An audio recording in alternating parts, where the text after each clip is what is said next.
दोस्तों, कैसे हो आप सब। उम्मीद करता हूँ मस्त होगे, मज़े में होगे। तो दोस्तों, हम लोग आ गए हैं अपने न्यूटन्स लॉज ऑफ मोशन के सबसे लास्ट टॉपिक पे और सबसे इम्पॉर्टेंट टॉपिक पे। और ये टॉपिक इतना इम्पॉर्टेंट है कि आपको बहुत डिफ़िकल्ट से डिफ़िकल्ट क्वेश्चन बहुत आसानी से सॉल्व करने में मदद करेगा। अब ये टॉपिक क्या है, इसको थोड़ा हम समझते हैं। Newton's laws for whole system, Newton's laws for whole system, basically Newton's second law, basically Newton's second law. ठीक है। इसमें ये कहता है, देखो इसमें ये कहता है कि अगर कोई मेरा ऑब्जेक्ट है ऐसा, ऑब्जेक्ट है ऐसा, ठीक है, ऑब्जेक्ट है, उसमें मास m1 ऐसा है, ये है m1, ठीक है, ये है m2, ये है m3 और ये है m4, ठीक है, ये है m4। मैं ऐसा अज्यूम कर रहा हूँ कि मास m1 का एक्सेलरेशन जो है वो कुछ इस डायरेक्शन में है, ठीक है। m2 का जो एक्सेलरेशन है वो इस डायरेक्शन में है, m3 का जो एक्सेलरेशन है वो इस डायरेक्शन में है और m4 का जो एक्सेलरेशन है ये इस डायरेक्शन में है, ठीक है। मैंने अज्यूम कर लिया, ठीक है। ये हो गया इनका एक्सेलरेशन। मास m1 का एक्सेलरेशन मैं बोल रहा हूँ a1 से, m2 का एक्सेलरेशन बोल रहा हूँ a2 से, m3 का एक्सेलरेशन बोल रहा हूँ a3 से और m4 का एक्सेलरेशन बोल रहा हूँ a4 से, ठीक है। फोर्स उस हर एक मास को किस डायरेक्शन में लगेगा, जिस डायरेक्शन में एक्सेलरेशन होता है, क्योंकि क्या होता है, force is equal to mass into acceleration, force is equal to mass into acceleration होता है। और एक्सेलरेशन जिस डायरेक्शन में होता है, ये देखो वेक्टर साइन है ना, तो एक्सेलरेशन जिस डायरेक्शन में होगा फोर्स भी उसी डायरेक्शन में होगा। तो मेरा फोर्स का भी जो डायरेक्शन होगा वो किधर होगा, उसी डायरेक्शन में होगा। तो अगर मैं फोर्स का डायरेक्शन इस पे लिखूं, अगर मैं फोर्स का डायरेक्शन इस पे लिखूं तो वो भी कुछ इसी डायरेक्शन में होगा। इस पे भी लिखूं तो इसी डायरेक्शन में होगा, ठीक है। फोर्स इस पे भी लिखूं तो फोर्स इस डायरेक्शन में होगा, ठीक है। और इस पे भी लिखूं तो फोर्स इस डायरेक्शन में ही होगा, ठीक है। तो अगर मैं लिख रहा हूँ फोर्स, क्या लिख रहा हूँ, फोर्स, तो इस पे लिख रहा हूँ मैं फोर्स, इस पे मैं लिख रहा हूँ फोर्स F1 से F1, इस पे मैं फोर्स लिख रहा हूँ F2 से, इस पे मैं फोर्स लिख रहा हूँ F3 से और इस पे मैं फोर्स लिख रहा हूँ F4 से। अब मैंने क्या किया, एक सिस्टम कंसिडर किया। सिस्टम क्या कंसिडर किया, ये वाला, ये पूरा मैंने क्या कर लिया, सिस्टम कंसिडर कर लिया। सिस्टम कंसिडर कर लिया ये अगर पूरा, तो मैं इस पे जो नेट फोर्स लिखूंगा, summation of net force, summation of net force, net external force is equal to summation of all the masses, suppose ith mass into acceleration of that ith mass, ठीक है। ऐसे उनका समेशन करूंगा, ठीक है। तो मैं लिख रहा हूं, देखो, summation of all the forces मैं लिख रहा हूं F, ठीक है, F summation of all the forces F ith is equal to summation of mass ith mass into acceleration of that mass, ठीक है। ये वाला जो है, ये जो है, देखो ये जो है, this is Newton's law for the whole system, ये पूरे सिस्टम के लिए है। तो एक आप क्या करो, जैसे डिफरेंट मासेस है m1 m2 m3 m4, वो डिफरेंट एक्सेलरेशन से डिफरेंट डायरेक्शन में मूव कर रहे हैं, तो उनको क्या करो, एक पूरा सिस्टम कंसिडर करो, एक सिस्टम कंसिडर करो जिसमें कि सारे मासेस उसके अंदर आ जाएं, ठीक है।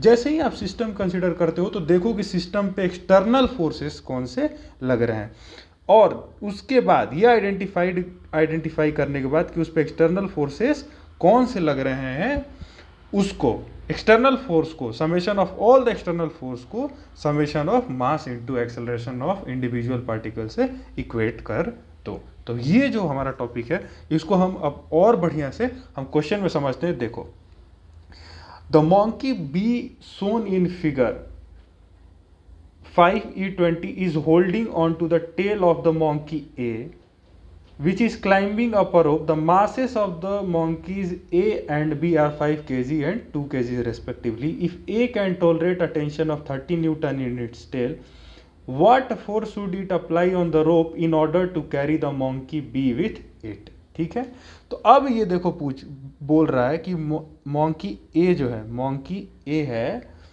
उसका वेट क्या है, वेट ऑफ मोंकी ए मतलब एम ए इंटू जी क्या है, एम ए इंटू जी क्या है, एम ए इंटू जी क्या हो जाएगा 5 इंटू जी, ठीक है।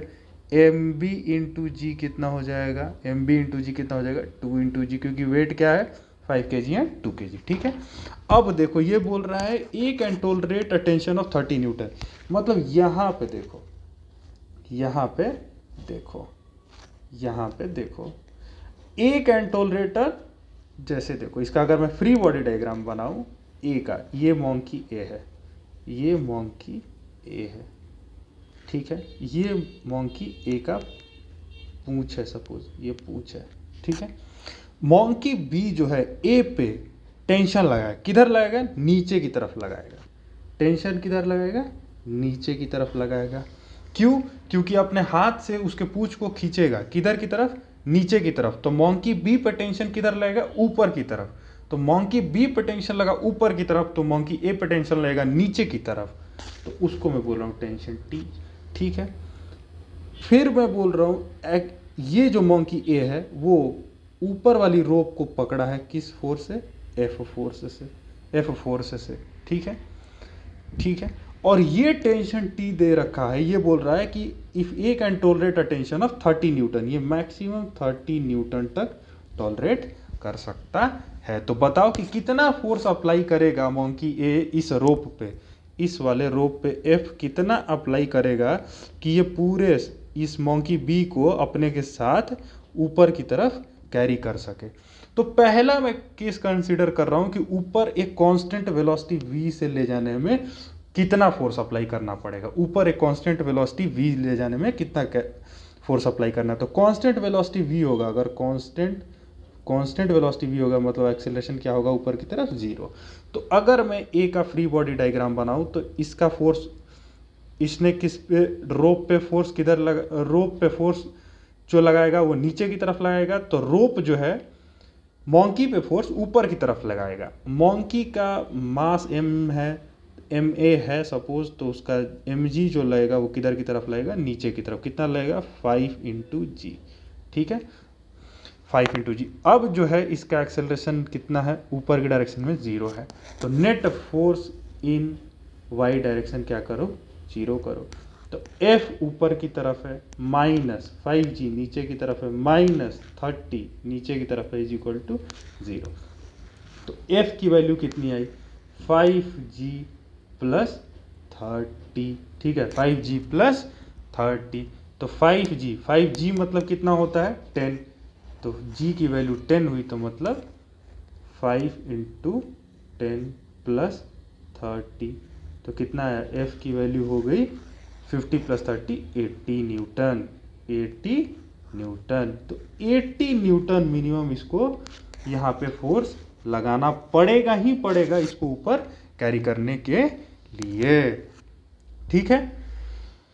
तो अब देखो, अब बोल रहा है कि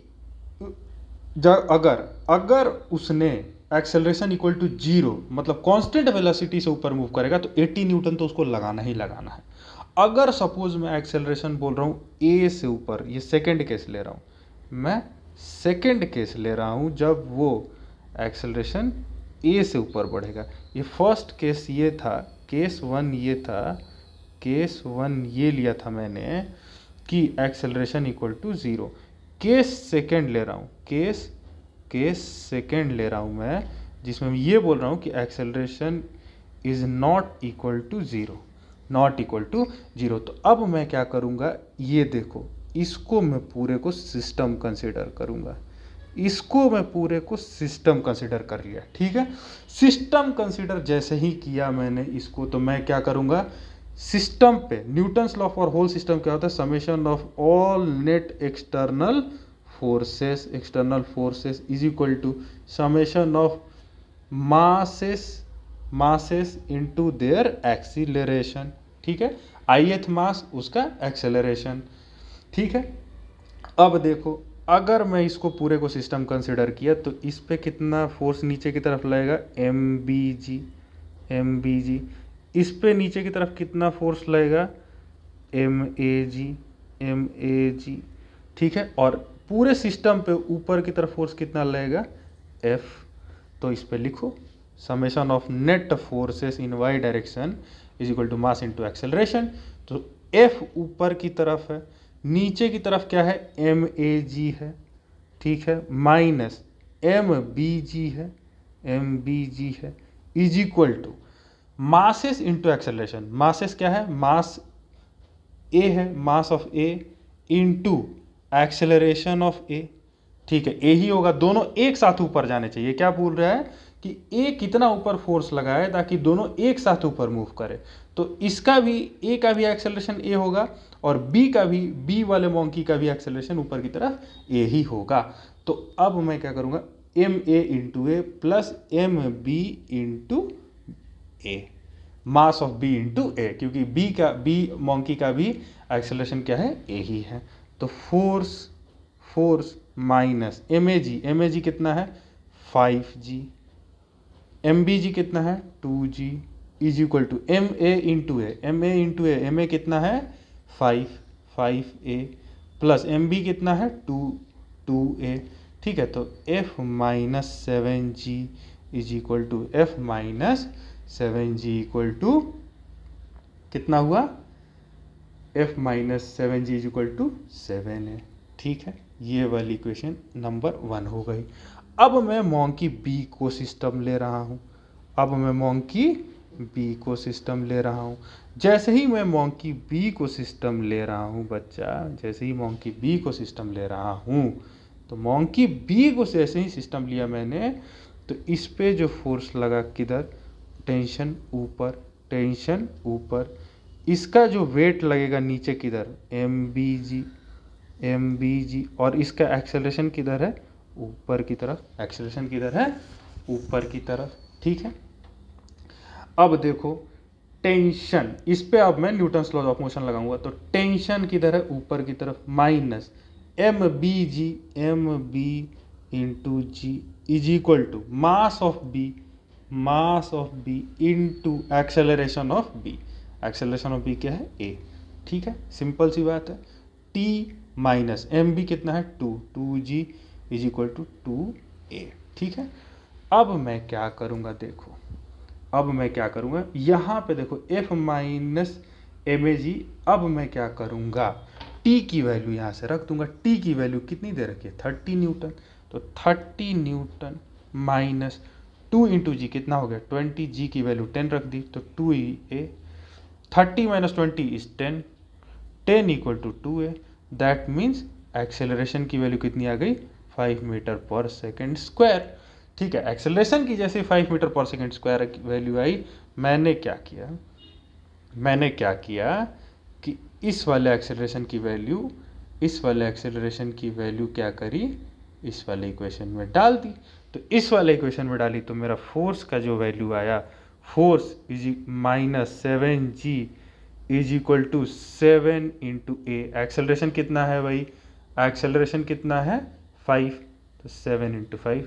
तो फोर्स आया मेरा 7g प्लस 7 इंटू 5। तो 7g की वैल्यू कितनी है 10, तो 70 प्लस 35, 70 प्लस 35। तो यहाँ से कितना आ गया 105 न्यूटन। तो मेरा फोर्स की वैल्यू आ गई 105 न्यूटन। तो अगर फोर्स जो मेरा ऊपर के डायरेक्शन में होगा वो कितना होगा 105 न्यूटन। अगर मॉन्की लगाएगा तो दोनों मॉन्की एक साथ क्या करेंगे, मूव करेंगे ऊपर की डायरेक्शन में। तो बेसिक फंडा यही था। बेसिक फंडा क्या था कि अगर दोनों मॉन्की को एक साथ ऊपर की डायरेक्शन में मूव करना है अगर दोनों मॉन्की को ऊपर के डायरेक्शन में एक साथ मूव करना है तो दोनों का या तो एक्सेलरेशन 0 होगा या तो सेकंड केस में दोनों का एक्सेलरेशन a होगा, तभी वो दोनों एक साथ मूव करेंगे। अब एक और चीज़ देखो, अब एक और चीज़ मैं बोल रहा हूँ कि यहाँ पे जो मैंने ये केस कंसिडर किया था, फर्स्ट केस में F इक्वल टू कितना रखा था, 80 न्यूटन रखा था, 80 न्यूटन रखा था। अब उस केस में मैंने फ्री बॉडी डायग्राम किसका बनाया था, FBD बनाया था मैंने, ए का बनाया था FBD। अगर मैं फर्स्ट वाले केस में, देखो इसको मैं इरेज कर रहा हूँ, पहले नोट कर लो, अगर मैं इस केस में B का फ्री बॉडी डायग्राम बनाऊँ, देखो B का फ्री बॉडी अगर मैं डायग्राम यहाँ पे बनाता हूँ तो उस केस में मैं क्या करता हूँ, थोड़ा टेंशन कैलकुलेट करके देखता हूँ। देखो बी मॉन्की है, ये बी मॉन्की है, इसका मास mBg नीचे की तरफ लगेगा, mBg नीचे की तरफ, और इसको ऊपर की तरफ कितना लगेगा, टेंशन T। तो summation of net force in y direction क्या होगा, 0, क्योंकि वेलोसिटी कांस्टेंट है, एक्सेलरेशन क्या है, 0 है। तो T ऊपर की तरफ माइनस mg नीचे की तरफ इक्वल टू 0। तो टेंशन कितना आया, mg, तो T is equal to mass of B कितना है, 2 इंटू जी कितना है, 10। तो कितना आया 20, कितना आया 20 न्यूटन, ठीक है, 20 न्यूटन आया। अब देखो इस केस में 20 न्यूटन आ रहा है, T इक्वल टू 20 न्यूटन आ रहा है। तो T अगर ये 20 न्यूटन लगाएगा, T इक्वल टू 20 न्यूटन अगर लगाएगा तो ये मास क्या करेगा, ये मॉन्की बी जो है मॉन्की ए को पकड़ के रखेगा।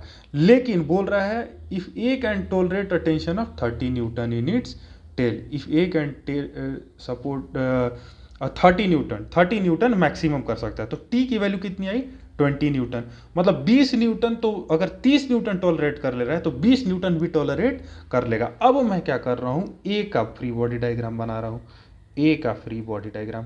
तो ए का फ्री बॉडी डायग्राम, ए पे किधर फोर्स लगेगा, एफ ऊपर की तरफ, इसका मास mAg नीचे की तरफ, और इस पर टेंशन किधर, नीचे की तरफ, टेंशन T, जो कि मॉन्की बी ए पे अप्लाई करेगा। तो अब मैं summation of net force in y direction 0 कर रहा हूँ। तो summation of net force in y direction 0 करूँगा तो एफ माइनस क्या होगा, tension minus mAg equal to 0। तो यहाँ से जो मेरा फोर्स आया, माइनस टेंशन कितनी वैल्यू है 20, माइनस ma कितना है 5 इंटू 10, 5 इंटू जी मीन्स 5 इंटू 10 मतलब 50 इक्वल टू 0, मतलब फोर्स की वैल्यू आई 70 न्यूटन। पहले वाले केस में कितनी आई थी, 80 न्यूटन, ठीक है। जब मैंने क्या लिया था, टेंशन 30 न्यूटन लिया था। फिर मैंने चेक किया कि टेंशन 30 न्यूटन से भी कम हो सकता है क्या, तो हाँ टेंशन 30 न्यूटन से भी कम हो सकता है, ये 20 न्यूटन हो सकता था। जब टेंशन 20 न्यूटन था तो मेरा फोर्स का वैल्यू आया 70 न्यूटन, ठीक है। तो फोर्स की वैल्यू 70 न्यूटन आई, और मैक्सिमम फोर्स जो अप्लाई कर सकता है वो कितना कर सकता है, 105 न्यूटन, जब वो एक्सेलरेटिंग हो। तो फोर्स की जो वैल्यू आई मेरी वो कितनी आई, 70 न्यूटन से लेकर के 105 न्यूटन तक, 70 न्यूटन से लेके 105 न्यूटन तक। समझ में आई बात। तो मेरा मेन कॉन्सेप्ट है, देखो क्या मेन कॉन्सेप्ट है, सिस्टम आइडेंटिफाई करना। सिस्टम मैंने जैसे ही ये पूरा ले लिया, ये पूरा जैसे ही मैंने सिस्टम कंसीडर किया, ये देखो ये मैंने जैसे ही पूरा सिस्टम कंसीडर कर लिया, मुझे इस पे सिर्फ एक्सटर्नल फोर्स देखना है। मैंने क्या बताया था, जब सिस्टम पे लिखेंगे तो summation of net external force जो लिखेंगे वो क्या लिखेंगे, sum of mass of individual into acceleration of individual, summation of mass of individual into acceleration of individual. तो इंडिविजुअल मास इसमें कौन सा है, इंडिविजुअल मास मॉन्की ए है और मॉन्की बी है। तो summation of net force external क्या था, एफ ही ऊपर लग रहा था, नीचे के डायरेक्शन में कौन से एक्सटर्नल फोर्स लगे थे, ये non contact forces mAg mBg लग रहे थे। तो ऊपर की तरफ F लग रहा था, नीचे की तरफ ma लग रहे थे, तो मैंने ये लगा दिया, F minus mAg minus mBg is equal to mass into acceleration. Mass into acceleration. फिर मैंने क्या किया कि अब मुझे एक्सेलरेशन निकालना था और एफ भी निकालना था। तो मैंने फिर क्या किया, मॉन्की बी को क्या किया, सिस्टम मान लिया। जैसे ही मॉन्की बी को सिस्टम माना तो मेरा मैक्सिमम टेंशन ऊपर की तरफ कितना लग रहा था, 30 न्यूटन। नीचे की तरफ लग रहा था mg और एक्सेलरेशन ऊपर की तरफ था a। एक्सेलरेशन कितना था ऊपर की तरफ a, तो मैंने वो इक्वेशन लिख दी, t minus mvg is equal to mass of b into acceleration. तो वहाँ से मेरा जो एक्सेलरेशन निकल के आया वो कितना आया, 5 मीटर पर सेकेंड स्क्वायर आया। फिर मैंने इसको क्या किया, ये 7a में रख दिया, ये 7a की जगह रख दिया, 7 इंटू 5 फर्स्ट इक्वेशन में। तो f minus 7g is equal to 7 into 5।